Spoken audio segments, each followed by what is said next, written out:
Welcome to INT CBT। मेरा नाम अमित हैरान है और आज हम जो टॉपिक कवर कर रहे हैं वो है आपका इंट्रोडक्शन टू वर्चुअलाइजेशन पार्ट 1।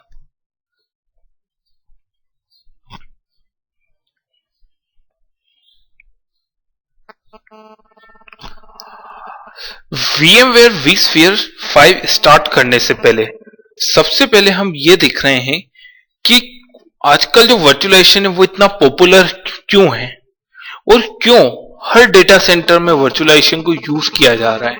सबसे पहले हम ये देखते हैं, ठीक है। तो इसके लिए सबसे पहले हम जो बात कर रहे हैं वो लीगेसी डेटा सेंटर के बारे में बात कर रहे हैं कि लीगेसी डेटा सेंटर में क्या होता था, ठीक है। Legacy data centres are filled with wide spread number of physical servers that are dedicated to host individual applications, services and server roles. अगर हम पुराने डेटा सेंटर्स के बारे में बात करें तो पुराने डेटा सेंटर्स में क्या होता था, पुराने डेटा सेंटर्स में कई सारे सर्वर्स होते थे, ठीक है। और हर सर्वर किसी न किसी एप्लीकेशन, सर्विसेज या सर्वर रोल के लिए क्या होता था, डेडिकेटेड होता था, ठीक है। जैसे कि एग्जांपल के लिए कि इनमें से किसी एक सर्वर पे क्या चल रहा है, एक्टिव डायरेक्टरी चल रही है, किसी के ऊपर एक्सचेंज सर्वर चल रहा है, किसी के ऊपर ओरेकल का डेटाबेस चल रहा है, किसी के ऊपर एंटीवायरस सर्वर चल रहा है, किसी के ऊपर IIS चल रहा है, ठीक है, इस टाइप से। और हर सर्वर पे जो होता था, हर सर्वर किसी न किसी एक पर्टिकुलर सर्विस, एप्लीकेशन या सर्विस या सर्वर रोल के लिए क्या होता था, डेडिकेटेड होता था, ठीक है। अब हम ये देखते हैं कि इस सिस्टम के अंदर, इस टाइप के डेटा सेंटर के अंदर प्रॉब्लम्स क्या क्या थी वो हम देखते हैं, ठीक है। तो high demands of electrical power for air conditioning, ठीक है। अब आपका हर जब सर्वर जब चलेगा तब वो क्या करेगा, हीट तो क्या करेगा, जनरेट करेगा, ठीक है। अब ज्यादा सर्वर जब होंगे तो ऑब्वियसली वो जब चलेंगे तो वो हीट भी क्या करेंगे, ज्यादा से ज्यादा जनरेट करेंगे, ठीक है। अब तो उनके लिए जो एयर कंडीशनर जो रिक्वायर्ड होंगे वो भी क्या होंगे, आपको ज्यादा एयर कंडीशन की रिक्वायर्ड होगी, पहली प्रॉब्लम, ठीक है। दूसरी प्रॉब्लम, फिर उन एयर कंडीशन को चलाने के लिए फिर से आपको क्या होगी, कई ज्यादा एयर कंडीशन है तो उनको चलाने के लिए आपको क्या होगी, हाई डिमांड में इलेक्ट्रिकल पावर की क्या होगी, रिक्वायर्ड होगी। ये क्या है, दूसरी प्रॉब्लम, ठीक है। अगली प्रॉब्लम क्या आती है वो देखते हैं, सर्वर मेंटेनेंस। अब आपको हर सर्वर का क्या करना पड़ेगा, मेंटेनेंस करना पड़ेगा। सर्वर मेंटेनेंस का मतलब क्या होता है, जैसे कि आपको टाइम टाइम पे क्या करना पड़ेगा, हार्डवेयर को अपग्रेड करना पड़ेगा। जैसे कि अगर डिस्क स्पेस कम पड़ रहा है तो आपको नई हार्ड डिस्क सेट करनी पड़ेगी। अगर आपकी रैम कम पड़ रही है, मेमोरी कम पड़ रही है तो आपको क्या करनी पड़ेगी, रैम को इंक्रीज करना पड़ेगी। अगर सर्वर के अंदर कोई प्रॉब्लम आती है तो उसको रेक्टिफाई करके क्या करना पड़ेगी, उसको सॉल्व आउट करनी पड़ेगी, ठीक है। तो ये सारी चीजें किसके अंदर आती है, सर्वर मेंटेनेंस के अंदर आती है, ठीक है। तो अगर आपके पास ज्यादा फिजिकल सर्वर्स होंगे तो आपको ज्यादा सर्वर्स का क्या करना पड़ेगा, मेंटेनेंस करना पड़ेगा। और आपको मेंटेनेंस करने के लिए जो IT स्टाफ रखना पड़ेगा वो क्या रखना पड़ेगा, ज्यादा बंदों का IT स्टाफ रखना पड़ेगा, ठीक है। ये भी एक प्रॉब्लम है। स्पेस, अब जितने ज्यादा सर्वर्स होंगे उनको रखने के लिए भी क्या चाहिएगा, आपको ज्यादा से ज्यादा स्पेस रिक्वायर्ड होगा, ठीक है। स्विचेस, अब इतने सारे सर्वर जब होंगे तो हर एक सर्वर को नेटवर्क से कनेक्ट करने के लिए उसके हिसाब से क्या होगा, उसके हिसाब से ज्यादा आपको स्विचेस की क्या पड़ेगी, जरूरत पड़ेगी। यूपीएस सिस्टम, और हर फिजिकल सर्वर्स के लिए क्या जरूरत पड़ेगी, आपको यूपीएस सिस्टम की जरूरत पड़ेगी, ठीक है। ये ETC, और भी कई सारी प्रॉब्लम्स हो सकती है। ये जो मेन प्रॉब्लम्स है, ठीक है, ये हमने देखी। और भी कुछ प्रॉब्लम्स की हम बात करते हैं, ठीक है। Under utilisation of resources like CPU, memory, network और स्टोरेज। आप देखोगे कि आपका कोई भी सर्वर अवेलेबल रिसोर्सेज को 100% यूज नहीं कर पाएगा, ठीक है। आप जब भी सर्वर्स को मॉनिटर करेंगे तो आप पाओगे कि कोई सर्वर रिसोर्सेज 10% रिसोर्सेज को यूटिलाइज कर रहा है, कोई सर्वर 20% रिसोर्सेज को क्या कर रहा है, यूटिलाइज कर रहा है। बट कोई भी सर्वर 100% रिसोर्सेज को यूटिलाइज नहीं करेगा, मतलब कि आपका कई सारे रिसोर्सेज क्या हो रहे हैं, वेस्ट हो रहे हैं, ठीक है। जैसे कि मैं अपने इस कंप्यूटर के अंदर देखता हूं तो इसके लिए मैं टास्क मैनेजर पे जाता हूँ। टास्क मैनेजर में अगर मैं देखता हूँ मैं इतना सारा काम कर रहा हूँ फिर भी मेरे सीपीयू का यूटिलाइजेशन केवल 15 से 20% हो रहा है, उससे ज्यादा नहीं हो रहा है। मतलब कि मेरा 80% सीपीयू क्या हो रहा है, वेस्ट हो रहा है। और मेरी मेमोरी कितनी यूज हो रही है, केवल 3 जीबी के अराउंड यूज हो रही है। अभी मेरी 5 जीबी मेमोरी क्या है, वेस्ट पड़ी हुई है। ठीक है, तो ये सारा रिसोर्सेज क्या हो रहे हैं, मेरे वेस्ट हो रहे हैं। ठीक है, for example study shows that the average cpu utilization per physical server is less than 10%। Study show करती है कि आपकी जो फिजिकल सर्वर का जो सीपीयू यूटिलाइजेशन होता है वो कितना होता है, एक एवरेज 10% से भी कम होता है। ठीक है, जो कि अपने आप में बहुत ही प्रॉब्लमेटिक है। ठीक है, तो इन सारी प्रॉब्लम्स को सॉल्व करने के लिए हम किसका यूज करते हैं, वर्चुअलाइजेशन का यूज करते हैं। ठीक है, वर्चुअलाइजेशन को समझने के लिए मैं आपको और एग्जांपल देता हूं।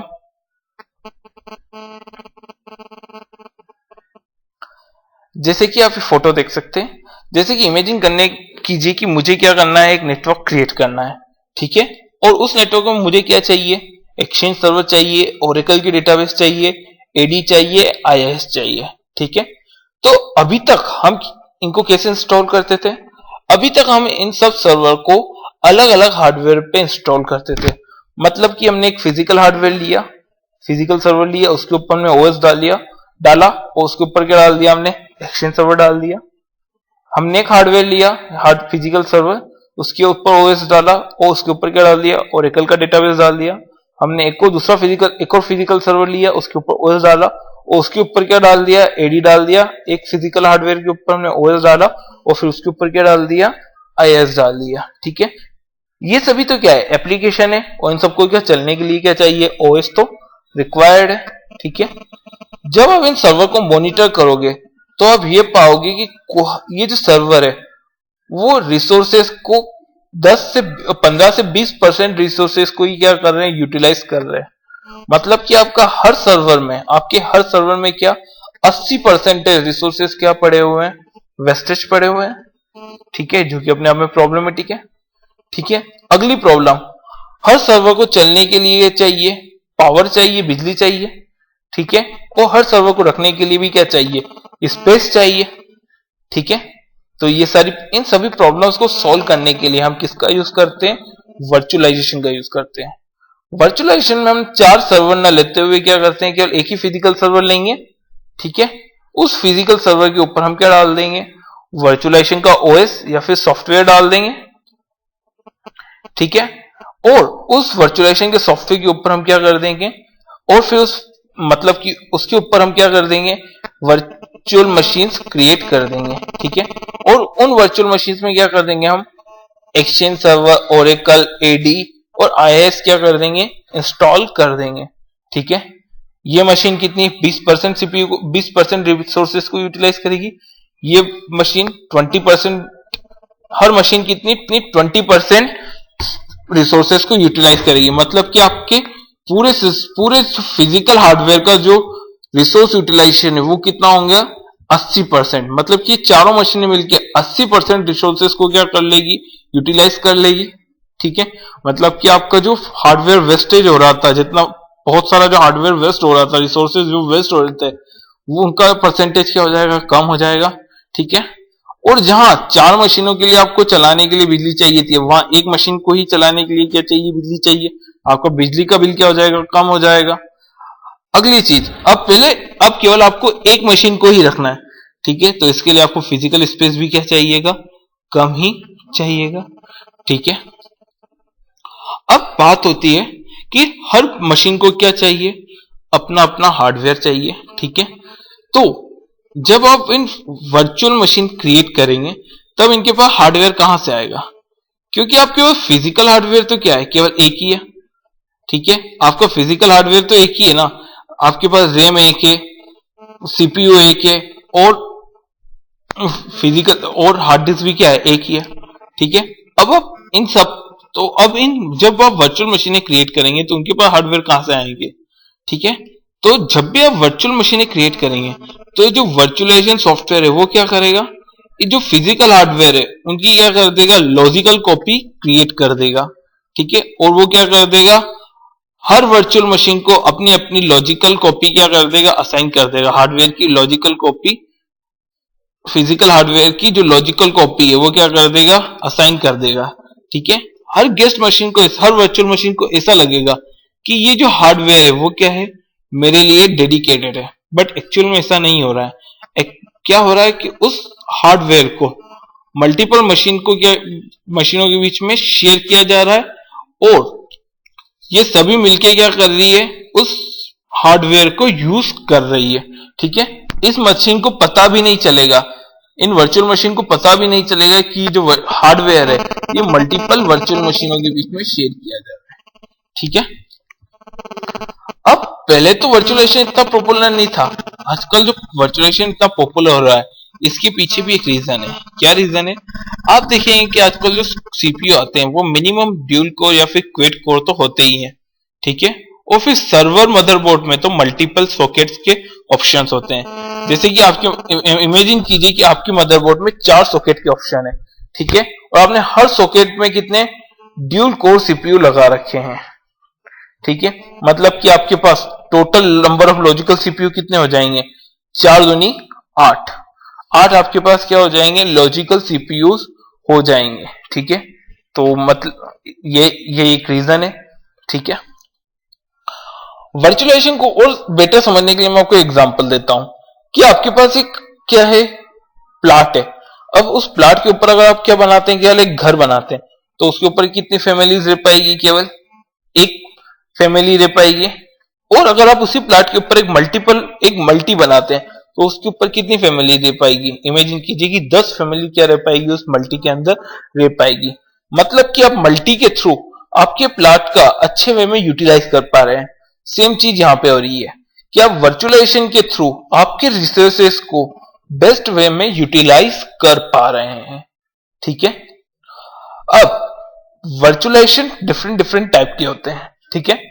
हम जो ये बात कर रहे हैं वो सभी बातचीत कर रहे हैं सर्वर वर्चुअलाइजेशन के बारे में, ठीक है। और भी टाइप के वर्चुअलाइजेशन होते हैं, जैसे कि डेस्कटॉप वर्चुअलाइजेशन होता है, जो आप VMware वर्कस्टेशन या वर्चुअल पीसी जो यूज करते हैं वो किससे रिलेटेड है, डेस्कटॉप वर्चुअलाइजेशन से रिलेटेड है।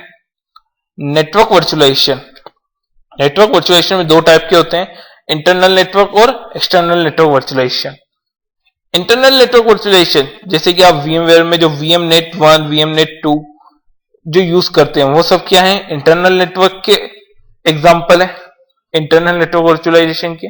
और VLANs, और VLAN जो है वो किसका एग्जांपल है, आपका एक्सटर्नल नेटवर्क वर्चुअलाइजेशन का एग्जांपल है।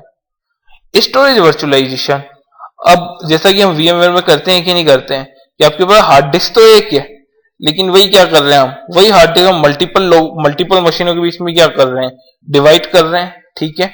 मल्टीपल लोगों को बांट रहे हैं। मतलब कि हमारे पास हार्ड डिस्क तो होती है 200 GB, बट हम किसी भी मशीन को इतना 1 TB तक भी क्या कर रहे हैं, मशीन स्टोरेज क्या कर रहे हैं, असाइन कर रहे हैं। तो ये किसका एग्जाम्पल है, ये आपका स्टोरेज वर्चुअलाइजेशन का एग्जाम्पल है, ठीक है। तो इस वीडियो में बस इतना ही। Thank you for watching the video.